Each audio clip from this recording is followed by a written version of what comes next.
Bonjour à tous, bonjour à toutes, bienvenue chez Contexte, bienvenue dans ce Contexte Live hébergé dans ce nouvel écrin, ce nouveau studio pour vous offrir la meilleure expérience possible. Je m'appelle Lucille Bréau, je suis responsable éditoriale du bureau de Contexte à Bruxelles et je vous accueille donc pour ce live consacré à l'intelligence artificielle. La course accélère. Quelle voie pour la France et pour l'Europe? Notre regard, notre obsession, comme toujours, vous proposer l'information la plus utile possible.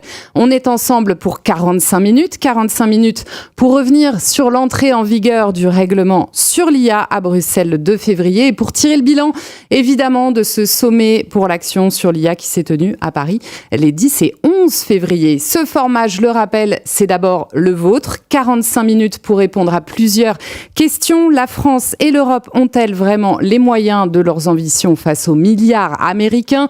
Comment l'intelligence artificielle met-elle le droit d'auteur au défi et qu'est-ce que l'avenir nous réserve en matière de régulation, de gouvernance de l'IA à Paris comme à Bruxelles?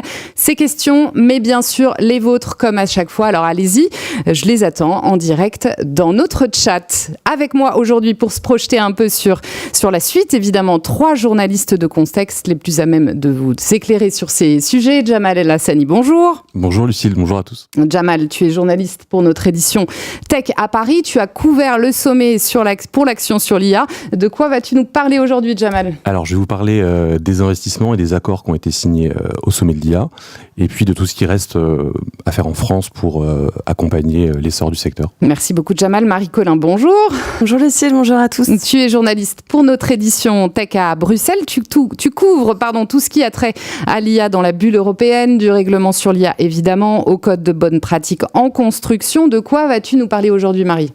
Eh bien, je vais vous parler de la pluie de milliards annoncée par Bruxelles pour rattraper le retard européen, de ce qui reste encore flou et de ce qui se met en œuvre pour mettre en application le règlement sur l'intelligence artificielle et de la nouvelle obsession de la Commission, l'investissement pour l'innovation. Merci beaucoup Marie et Isabelle Contreras-Fandich, bonjour. Bonjour Lucille, bonjour à tous. Tu es journaliste pour notre édition Média ici à Paris. Tu couvres évidemment tout ce qui fait débat chez les ayants droit en matière d'intelligence artificielle. De quoi vas-tu nous parler aujourd'hui? On va parler notamment de toutes les questions qui n'ont pas encore été tranchées, de la mise en application du règlement comme vous venez tous d'évoquer, mais aussi de la rémunération, sujet très cher aux ayants droit et qui n'a pas encore été tranché. Merci beaucoup Isabelle. On plonge évidemment tout de suite dans le cœur du sujet avec notre première partie à Paris comme à Bruxelles. Ça ne vous aura pas échappé, mais plus on parle d'intelligence artificielle, plus il pleut des milliards. En tout cas, des promesses d'investissement. Lors du sommet sur l'IA à Paris, Emmanuel Macron a promis pas moins de 109 milliards d'euros qui seront investis, nous dit-il, dans les prochaines années. L'équivalent, il l'assure, le chef de l'État, pour la France, des 500 milliards d'euros du projet américain Stargate. Jamal, le premier constat est pour toi. Donc, les 60 pays ont signé la fameuse déclaration finale de ce sommet, mais il y a des absents et surtout, ce qu'on peut noter, c'est que les coalitions thématiques, les fameuses coalitions thématiques que la France a cherché à rassembler, n'ont pas engrangé beaucoup de soutien, en tout cas moins qu'attendu. Oui Lucille, donc il y a 2 grands absents qui sont les États-Unis et le Royaume-Uni, qui sont 2 pays assez majeurs dans le développement de l'intelligence artificielle, qui n'ont pas voulu signer cette déclaration, qui était pourtant, on va dire, assez consensuelle et qui engageait à pas grand-chose. L'idée était de reconnaître qu'il y avait besoin d'une gouvernance mondiale de l'IA, qu'il fallait préserver les droits de l'homme, le droit de la concurrence, développer une IA, une sorte de frugalité dans l'IA, faire attention à l'environnement. Et les États-Unis n'ont pas voulu signer et sont venus au sommet de l'IA avec des déclarations, on va dire, assez offensives envers les Européens, envers les régulations de l'Europe, envers la tech.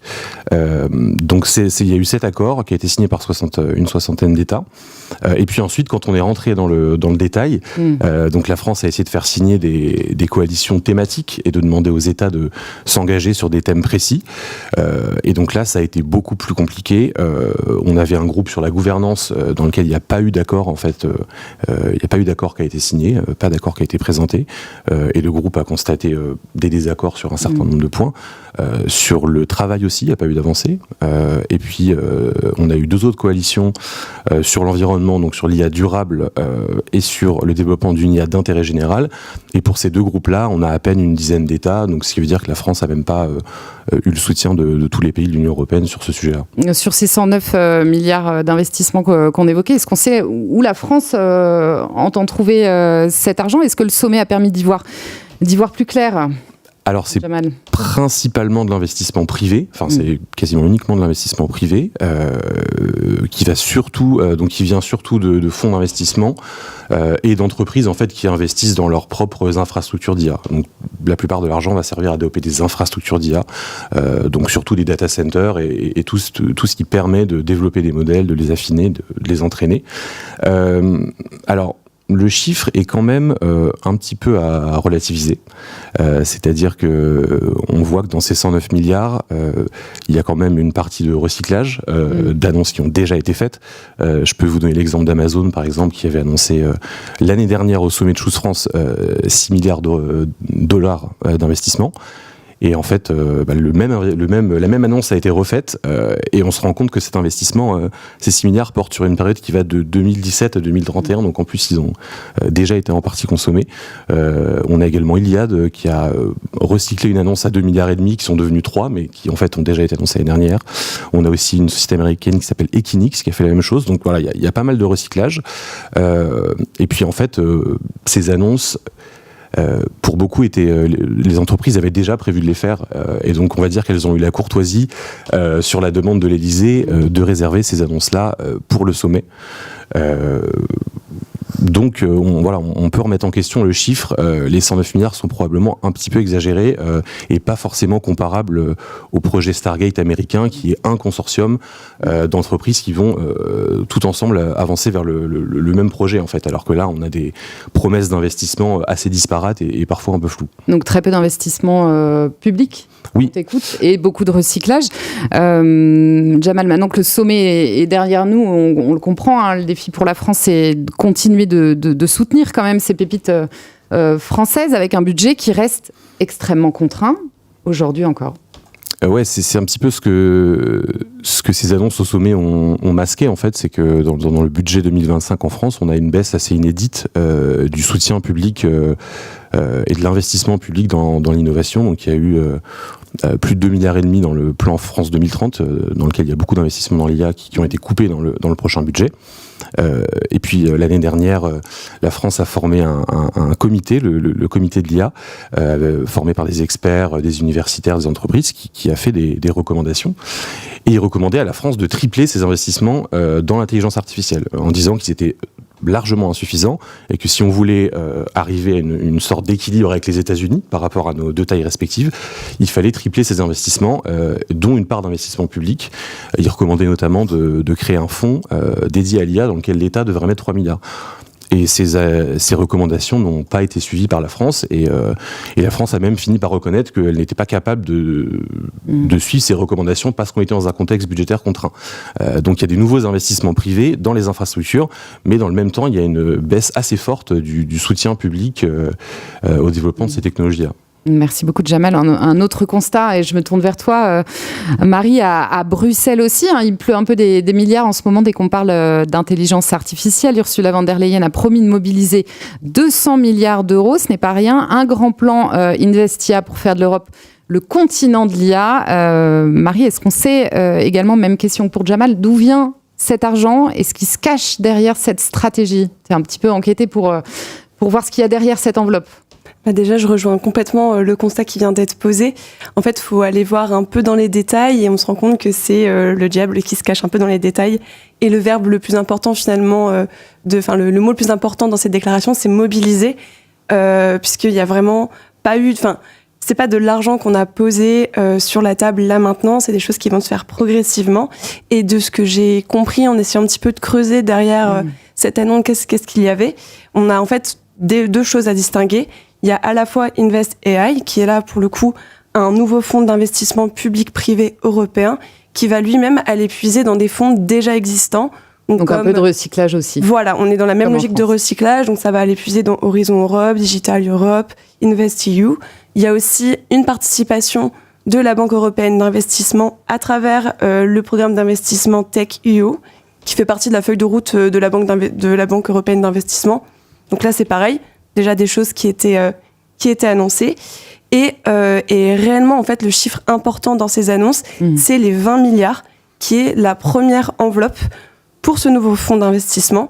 Et ces 20 milliards, ils vont être dédiés à l'édification de 4 gigafactories qui sont spécialisées dans le développement de modèles complexes, de modèles larges. Et c'est ça, en fait, la vraie annonce. Et comment on arrive aux 200 milliards ? On y arrive en rajoutant la promesse faite par le consortium d'entreprises européennes European AI Champion Initiative, qui rassemble 60 entreprises européennes. Et c'est là où on arrive, en fait, on revient sur ce chiffre. Et je rejoins totalement ce qui a été dit. Il y a un petit peu cette idée de vouloir surenchérir les annonces Stargate et vouloir apporter un chiffre important pour montrer que on est présent sur la scène internationale. Donner l'impression qu'on se met vraiment au niveau des Américains qui sont très allants sur cette thématique, évidemment. N'hésitez pas, je le redis, mais à nous poser vos questions dans le chat. On essaiera d'y répondre en direct pour vous amener le maximum d'éclaircissements sur ce qui est en train de se dire en ce moment. À Bruxelles, tu as parlé de ces fameuses gigafactories. Marie, IA, ça rime évidemment en ce moment avec innovation. C'était aussi le deuxième maître mot du sommet de l'IA. On a eu le 11 février dernier, la présentation du programme de travail de la Commission européenne, ce programme de travail qui est très structurant pour les 12 mois qui viennent, qui liste un certain nombre de textes, d'initiatives qui vont être prises dans différents domaines et qui a un maître mot, il faut le rappeler, c'est vraiment la compétitivité. On a eu la présentation justement d'une boussole de compétitivité également, qui contient une myriade d'initiatives législatives ou non attendues dans l'année qui vient. L'IA, il y a une place assez conséquente, Marie, quand on regarde ces documents qu'on a analysés chez Contexte. Oui, tout à fait. Et en fait, on voit bien on voit plus concrètement comment la Commission essaye de mettre en place le rapport Draghi sur la compétitivité et le rapport Letta. Et oui, l'IA... Le rapport Letta sur le marché unique, voilà. On le rappelle. Tout à fait. Et l'IA a une place vraiment importante. Peut-être le point le plus significatif là-dessus, c'est le plan d'action continent IA qui a été présenté justement dans la boussole. Et dans les premières versions qui avaient pu obtenir Contexte, c'était plutôt attendu pour fin 2025. Finalement, dans la version publiée, c'est plutôt attendu pour le premier trimestre 2025. Et pour comprendre un petit peu qu'est-ce que c'est que ce plan d'action continent IA, c'est un regroupement de différentes initiatives au sein d'un même plan. Donc, dedans, on retrouve l'initiative pour les usines à IA, qui est quelque chose qui est déjà lancé depuis la mi-décembre avec l'annonce par Henna Virkkunen de 7 usines à IA dans 7 pays européens. Mais globalement, c'est un grand plan pour essayer d'édifier des supercalculateurs à l'échelle de l'Union européenne. Il y a la stratégie d'application sur l'IA qui, pareil, est prévue pour le 3e trimestre 2025 et qui vise à l'adoption de l'IA dans des secteurs industriels stratégiques comme l'automobile, comme l'industrie pharmaceutique. Et on a le développement de l'IA et du cloud. C'était quelque chose qui était présent dans le rapport Draghi, qui était présent aussi dans les lettres de mission d'Henna Virkkunen, mais qui était un petit peu nébuleux. Là, grâce à la boussole de compétitivité, on en sait un peu plus, on comprend un peu plus qu'est-ce que ça va être en fait ce développement du cloud et de l'IA. Et globalement, en fait, ça servira à établir des critères minimaux pour les services de cloud et ça devrait faciliter l'investissement dans le cloud et dans l'IA durable. Alors on parle d'Henna Virkkunen, qui est évidemment la commissaire finlandaise à la tech et aux médias, qui est un peu la commissaire qui occupe beaucoup de votre temps chez Contexte Tech et Médias en ce moment, depuis l'entrée en fonction de cette nouvelle commission. Tu as commencé à l'évoquer, Marie, on parle du retard européen en matière d'IA, beaucoup de cette tentative à Paris comme à Bruxelles de rattraper un petit peu ce retard. On a vu que la commission enclenche un petit peu la seconde pour implanter des usines d'IA en Europe. Ces usines, aujourd'hui, elles sont au nombre de combien et quand vont-elles voir le jour et comment ? Et éventuellement, petite question subsidiaire, est-ce qu'on aurait une candidature française pour accueillir une de ces usines ? Alors, en fait, ce qu'il faut comprendre, c'est que l'initiative pour les usines à IA, c'est vraiment la mesure phare d'Henna Virkkunen, quelque chose qui revient souvent dans ses discours, qui revient souvent aussi dans les justifications de la Commission quand on parle du retard européen. C'est un petit peu la carte en disant on fait quelque chose et c'est ces usines AIA. Et c'est concret. Voilà, c'est ça, c'est très concret.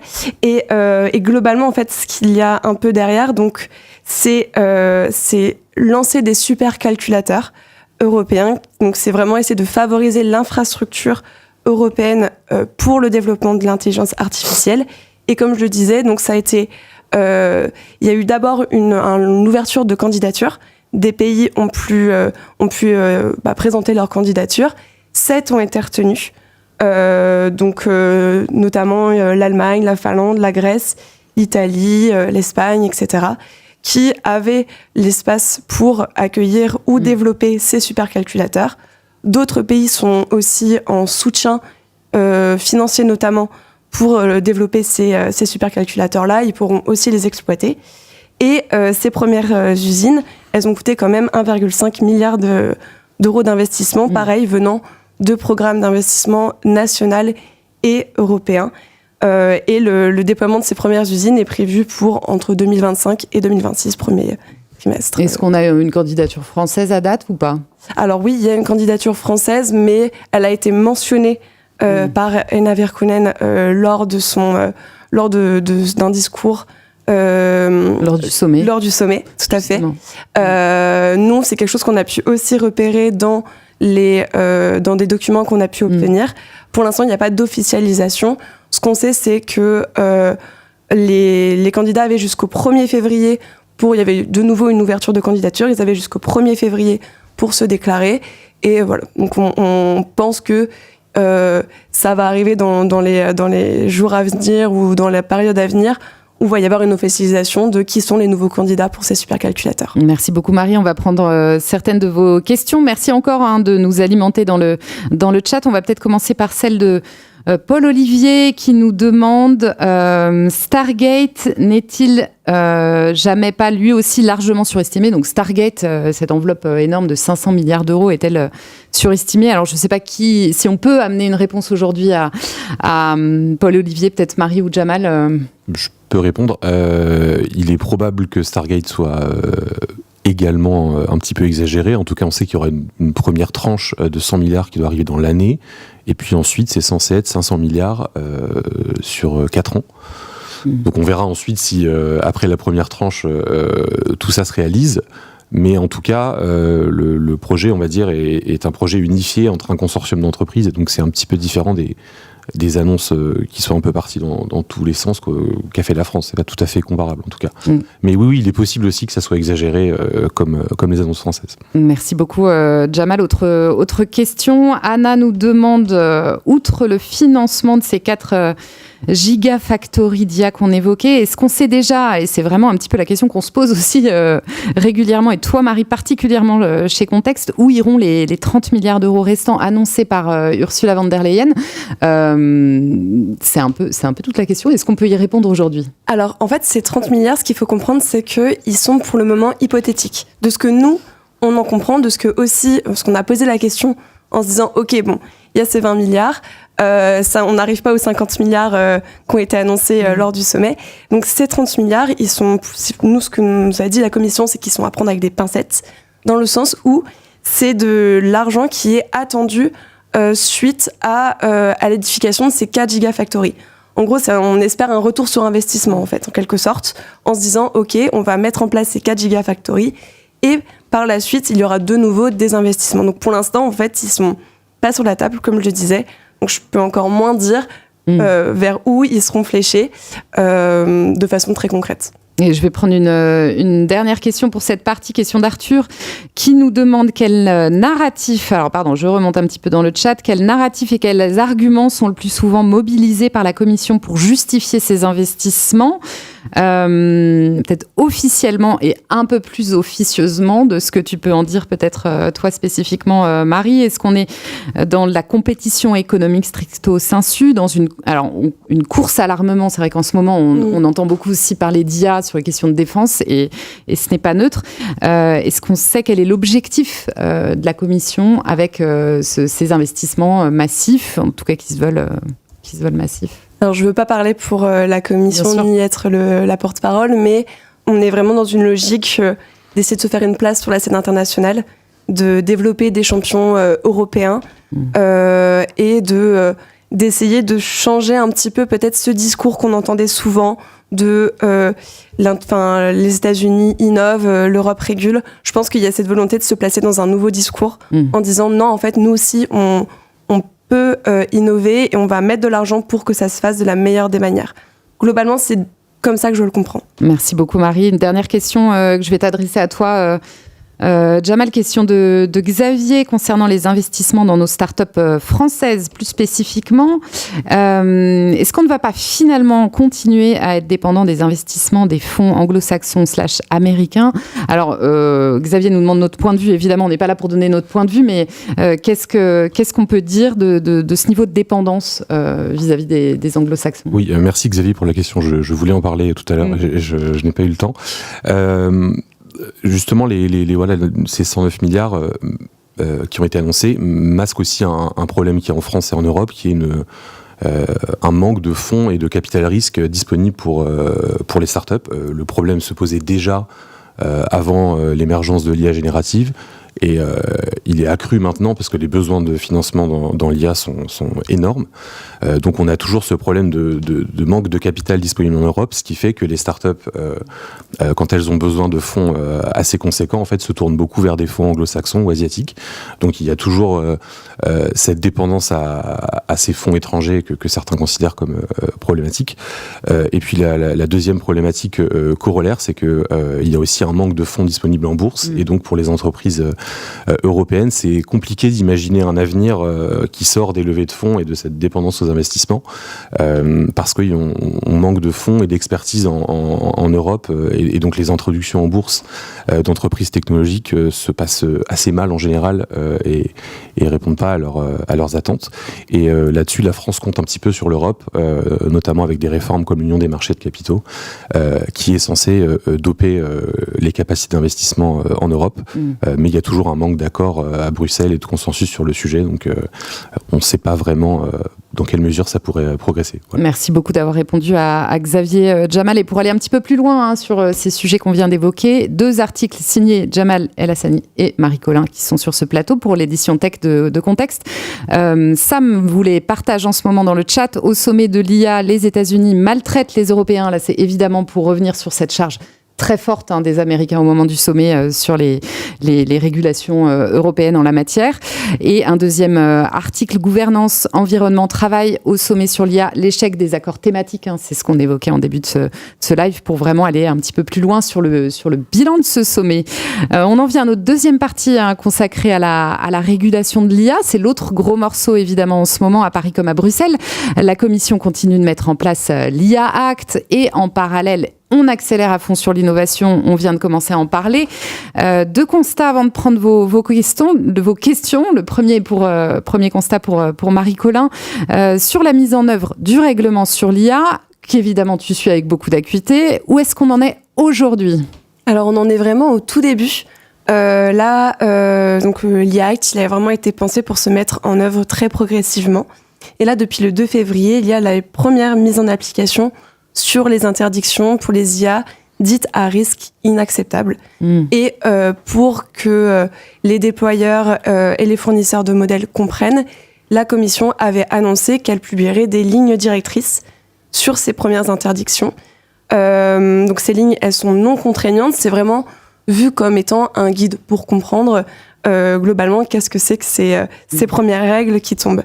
Il y a des exemples très concrets. Voilà. C'est un document de 140 pages qui est assez lourd avec des exemples de cas pratiques en fait pour permettre d'orienter un petit peu la discussion et l'état de l'art. Tout à fait, c'était des lignes qu'on attendait plutôt courant janvier. La Commission a un peu tardé à les publier, elle les a publiées en 2 fois, à la fois sur la définition de l'IA et à la fois sur les risques inacceptables.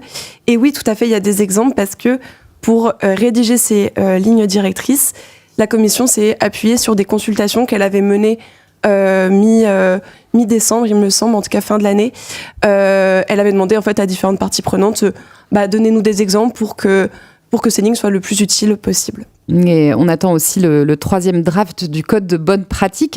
C'était attendu pour les tout prochains jours. On est pile dedans. Qu'est-ce que c'est que ce fameux code ? À quoi est-ce qu'on doit s'attendre ? Qu'est-ce qui bloque encore éventuellement Marie sur ce code ? Alors, plein de choses à dire sur ce code, mais la première chose, c'est que, oui, on s'attendait à une publication cette semaine.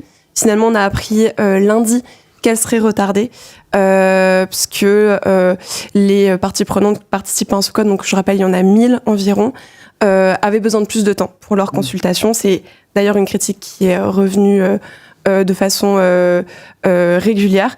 Et pour rappeler un petit peu qu'est-ce que c'est ce code, donc, il est prévu par le règlement sur l'intelligence artificielle.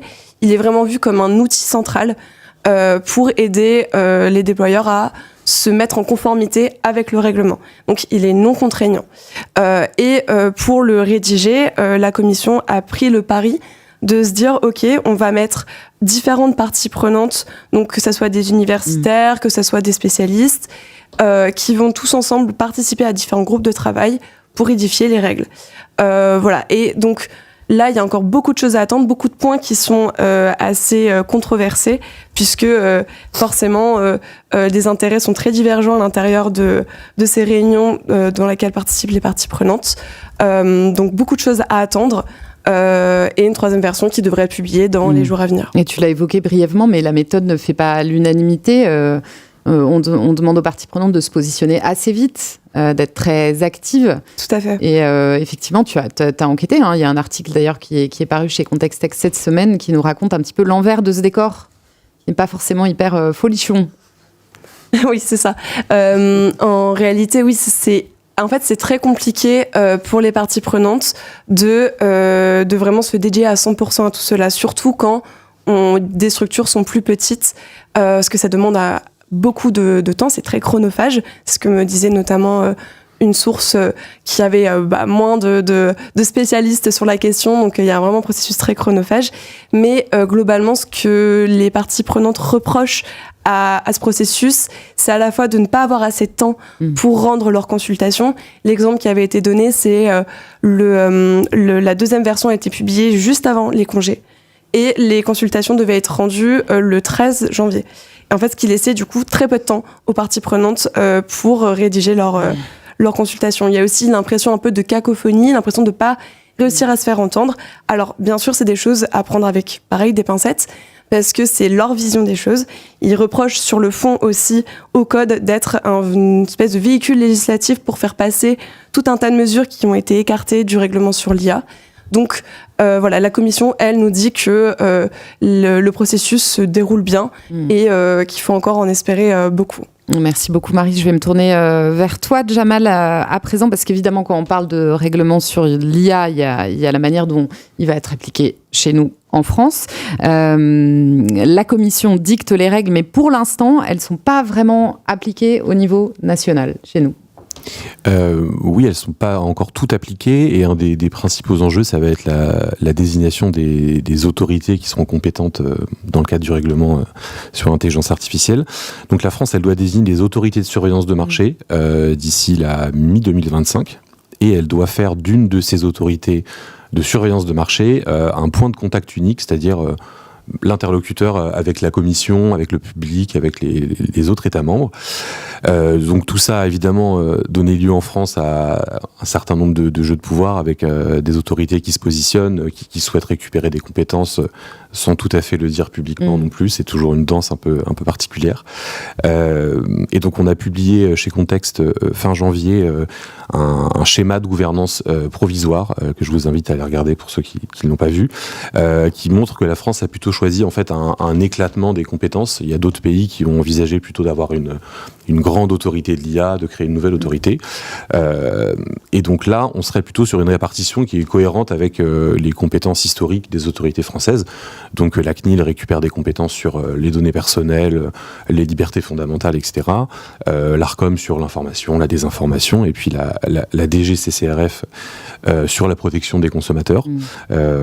Et on voit quand même dans cette répartition que la CNIL qui souhaitait avoir un rôle assez large et a fait campagne en coulisses pour avoir un rôle assez large, est quand même plutôt bien servi et récupère beaucoup de compétences dans le cadre de ce schéma qui est provisoire et qui peut évidemment encore évoluer. Mettons quand même un petit peu de réserve là-dessus. Il y a un enjeu calendaire aussi pour la France. C'est assez net sur la mi-2025. Oui, voilà, il faut que tout soit fait d'ici la mi-2025. Donc espérons qu'on n'a pas d'une nouvelle dissolution qui viendra peut-être chambouler un peu le calendrier. Et pour finir sur ce schéma, le tout doit être coordonné par la DGE, donc peut-être pour les Bruxellois qui nous écoutent, c'est la Direction Générale des Entreprises à Bercy, qui s'occupe plutôt de l'accompagnement des entreprises en France, et par la DGCCRF qu'on a évoqué précédemment, qui est l'autorité de protection des consommateurs. Donc ces deux instances sont rattachées au ministère de l'économie en France, donc tout ça sera coordonné par Bercy. Merci beaucoup Jamal. On va prendre évidemment la question d'Anne-Laure dans notre troisième partie avec Isabelle qui évidemment a suivi toutes les péripéties du rapport du CSPLA et pourra nous en parler. Dernière question peut-être avant ça pour Jamal sur la question de la gouvernance. Peut-être Marie aura quelque chose à ajouter sur ce point. Cette question de la gouvernance de l'UA, elle se pose. Emmanuel Macron a plaidé avant le sommet pour une gouvernance mondiale. Il l'a redit, il me semble d'ailleurs, pendant le sommet. On a vu que pour les Américains et les Britanniques, c'est assez clair, hein, c'est niet. Alors la question, elle est assez directe, assez basique, mais la France et l'Europe peuvent-elles avancer toutes seules ? Alors, elles ne sont pas toutes seules, mais ça va être quand même plus compliqué sans les Américains, sans les Anglais, et ça peut être aussi encore plus compliqué s'ils font de l'obstruction, comme ils semblent manifester l'intention de le faire. Donc on avait cette déclaration finale du sommet qui faisait reconnaître aux États le besoin d'une gouvernance mondiale. Donc on a une soixantaine d'États qui l'ont signé. Mais c'est vrai que si on enlève les 27 qui pouvaient difficilement faire à la France l'affront de ne même pas signer la déclaration... même la Hongrie et la Slovaquie voilà, ont signé. Tout le monde a signé. Donc si on enlève les 27, il reste une trentaine d'États. Donc pour un accord international, c'est pas forcément énorme. C'est pas forcément ce qu'on recherche comme chiffre. Donc ça va être compliqué. En revanche, la France a quand même une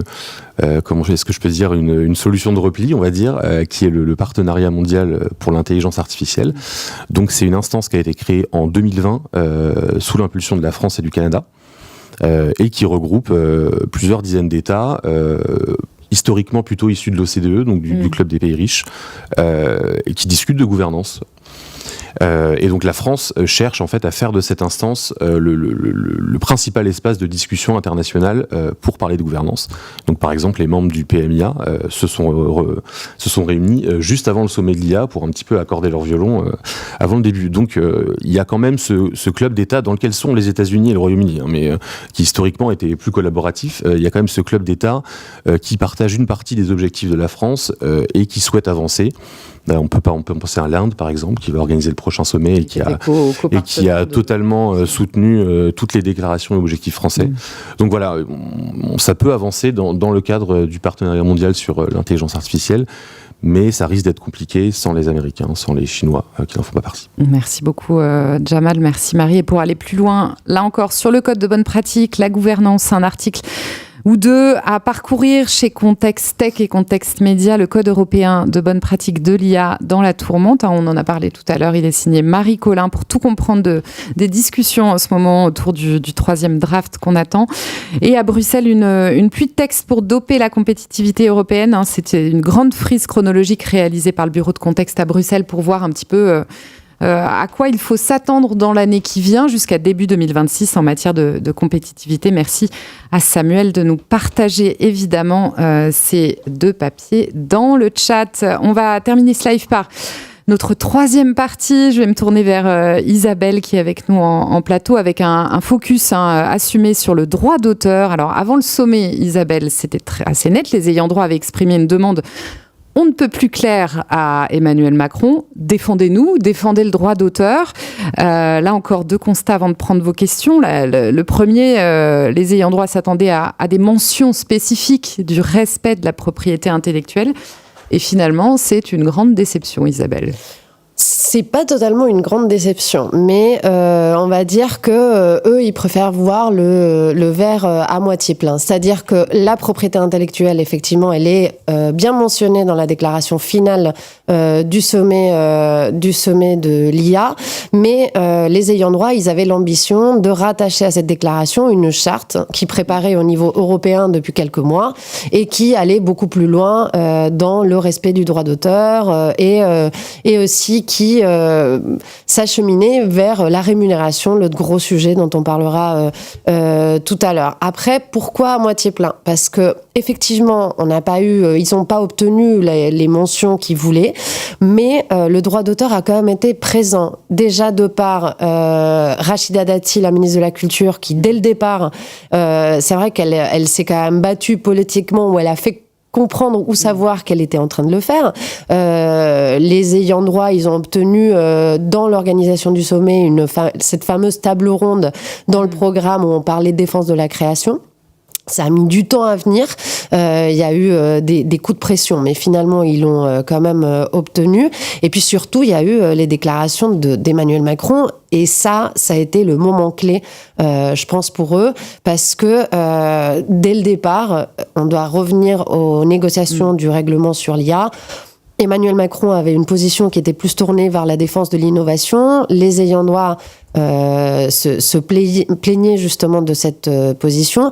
Et dans le cadre du sommet de l'IA, c'était important pour eux de faire revenir la France sur une autre position, c'est-à-dire la défense du droit d'auteur dans le pays de Beaumarchais. C'est l'argumentaire qui répète. Beaumarchais qu'il a d'ailleurs mentionné, le président. Exactement. Et donc c'est pour ça qu'on voit aujourd'hui le verre à moitié plein. C'est que dès le dimanche soir, la veille du sommet, le président de la République interviewé sur France 2, il a parlé de lui-même droit d'auteur et droit voisin. Donc là, pour eux, première victoire. Et puis ensuite, lors de la plénière le 11 février, il a rementionné cette défense de la création et le président indien Narendra Modi aussi, il a mentionné la désinformation. Donc il y a eu plusieurs signaux politiques qui ont fait qui les ont fait en tout cas sourire, même si effectivement cette fameuse charte, ce fameux livrable n'a pas été rattaché. Merci beaucoup Isabelle. Et le deuxième constat, c'est que cette méfiance des professions culturelles, elle ne date pas vraiment d'hier, elle date de juin 2023 environ, quand Emmanuel Macron a décidé de s'opposer à une disposition de l'IA Act qui oblige les fabricants des modèles d'IA à publier ce fameux résumé suffisamment détaillé des contenus utilisés pour les entraîner. Alors peut-être, est-ce qu'on peut expliquer en un mot ce qu'on entend par résumé suffisamment détaillé ? Qu'est-ce que c'est que cet objet politique ? Alors, c'est justement la grande victoire des ayants droit dans le règlement sur l'IA. On l'avait expliqué au précédent live à l'issue des négociations. En fait, l'intelligence artificielle générative est arrivée dans les négociations du règlement sur l'IA vraiment sur le tard. Les ayants droit, ils ont participé à la course des négociations tardivement aussi.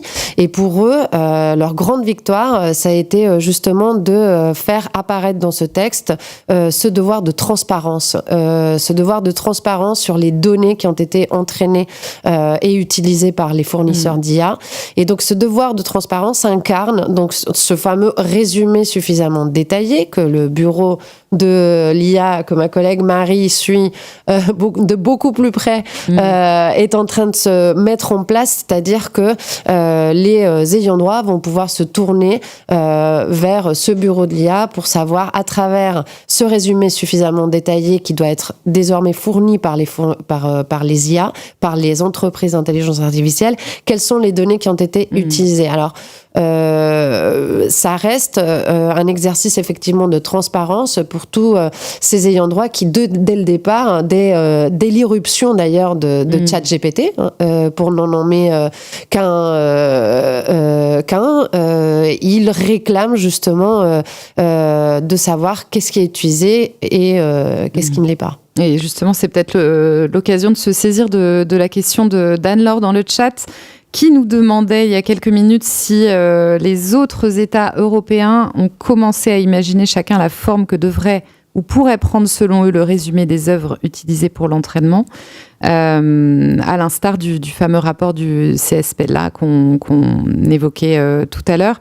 Et même question d'Anne-Laure concernant le modèle de rémunération des auteurs. Alors on en reparlera peut-être dans un second temps, mais peut-être déjà sur les autres États européens. Alors peut-être que c'est plus Marie qui a même de nous répondre, ou alors Isabelle, ou est-ce qu'on peut répondre sur ce point à Anne-Laure aujourd'hui ?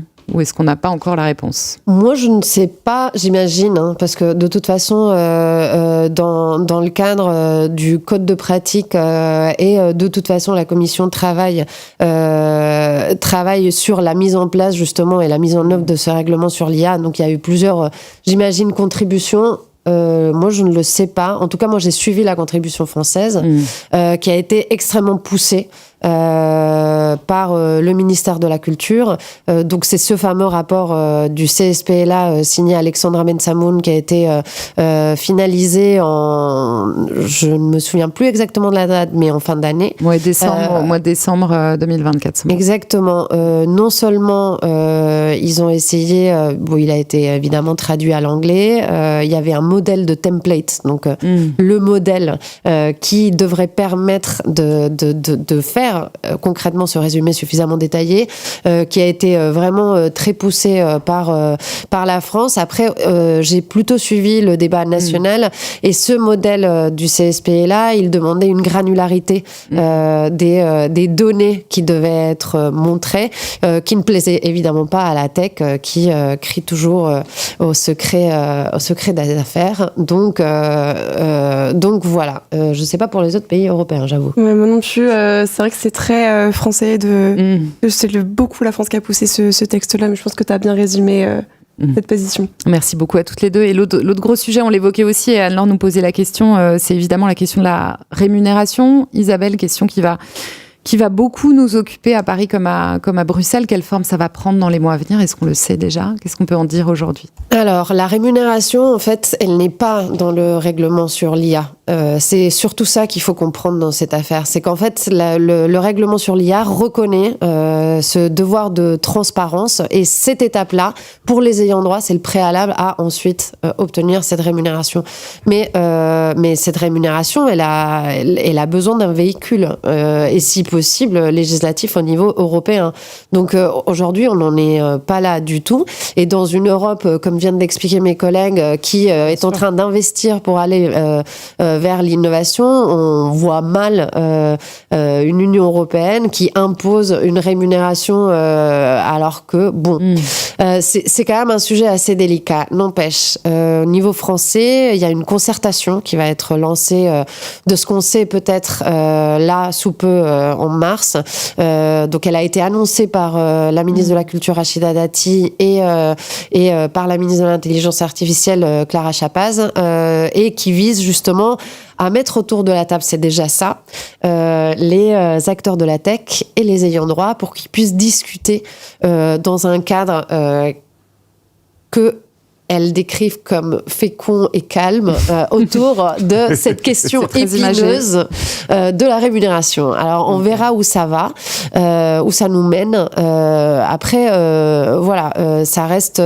effectivement, il y a un autre rapport, et ça, c'est important, un rapport CSPLA, également signé par Alexandra Bensamoun, avec Joël Farchi, dont on a pu déjà prendre connaissance d'une note juridique d'étape avant le sommet de l'IA, qui devait justement nourrir la réflexion autour du sommet de l'IA. Alors, dans la lettre de mission, il devait être rendu à la fin de l'été, parce que Anne-Laure me parlait de mars, mais normalement, non, en fait, c'était la fin de l'été. Et là, pendant le sommet de l'IA, la ministre de la Culture a fait comprendre à Alexandra Bensamoun qu'il fallait accélérer, mais on n'a pas de date. Et normalement, ce rapport, il devrait aussi nourrir ces réflexions sur la rémunération. Alors, on arrive déjà au bout du temps de ce live. C'est très frustrant parce qu'on a envie de vous parler encore plus longtemps de ces sujets. Peut-être qu'on peut rebondir sur une dernière annonce du sommet, Isabelle, en ce qui concerne les sujets que tu suis. Pour contexte, Emmanuel Macron qui a promis la création de cette fameuse fondation sobrement baptisée Current IA, elle est dotée de 400 millions d'euros. Qu'est-ce que c'est que cette fondation ? Qu'est-ce qu'elle va faire ? À quoi va-t-elle servir ?